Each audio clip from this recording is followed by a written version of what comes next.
In the meantime, we move to the fast-moving new storm, a Clipper system from Canada with dangerous winds and snow. Alerts for 100 million Americans tonight across the Great Lakes and right into the Northeast. In fact, New York City, Philadelphia, and Washington, D.C. all bracing for dangerous winds, too. Lee Goldberg has the forecast. Trevor Ault with the images already tonight. Tonight, deteriorating conditions across the upper Midwest as a powerful, fast-moving system packing wind and snow heads east, bringing whiteout conditions to Fargo, North Dakota. This time lapse showing a snow squall sweeping across I-94 in Warrens, Wisconsin. The new system comes on the heels of multiple days of snow that dumped more than 5 feet in parts of New York and caused chaos on the roads. Oh, no one. Watch out. New video showing a close call for Kansas law enforcement on Saturday as they were responding to a crash in Kansas City. Yeah, my car just got hit too. After this monster pileup on I-90 near Erie, Pennsylvania, residents there now bracing for the possibility of an additional 20 inches of snow on top of the more than 4 feet that already fell. And a race to clear what's already there. The heavy, wet snow is to blame for this roof collapse at a local business in Erie. And David, here in northern New York, we are once again under a winter storm warning. Potentially 20 more inches of snow here, too, and wind gusts of 45 miles an hour. David? Quite a scene. Trevor Ault with us again tonight. Trevor, thank you. Let's get right to Chief Meteorologist Lee Goldberg from WABC here in New York. Lee, time out the snow, the high winds, of course, coming to the Northeast. New York City even bracing for this.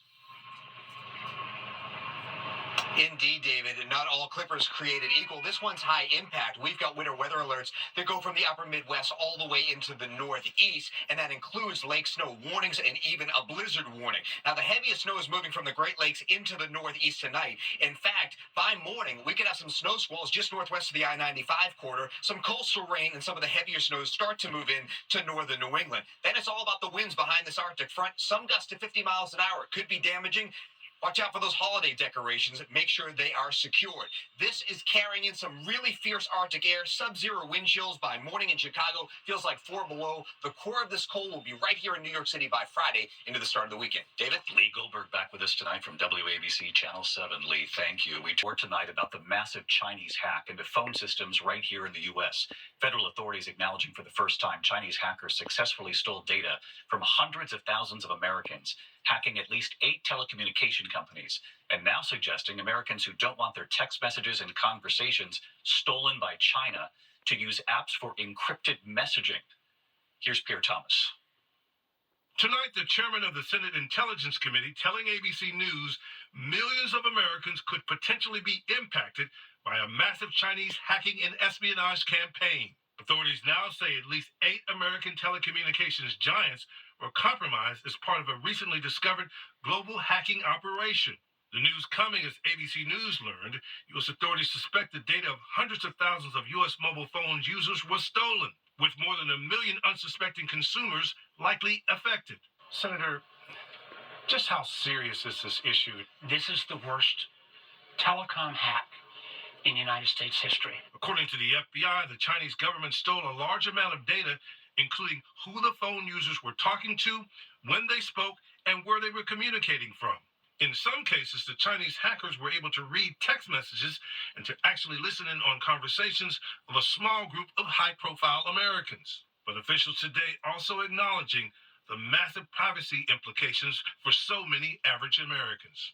Tonight, they're urging consumers to use encrypted apps for their communications, including text messages and voicemail recordings.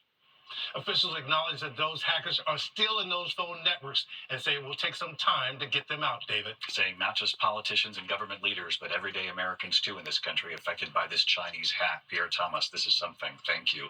For tonight, oral arguments in a landmark case that could determine access to health care for transgender youth across this country.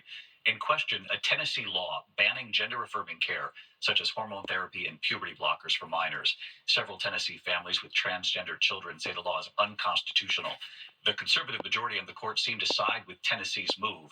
26 states have passed laws restricting gender-affirming care. The Supreme Court's decision expected this spring. When we come back...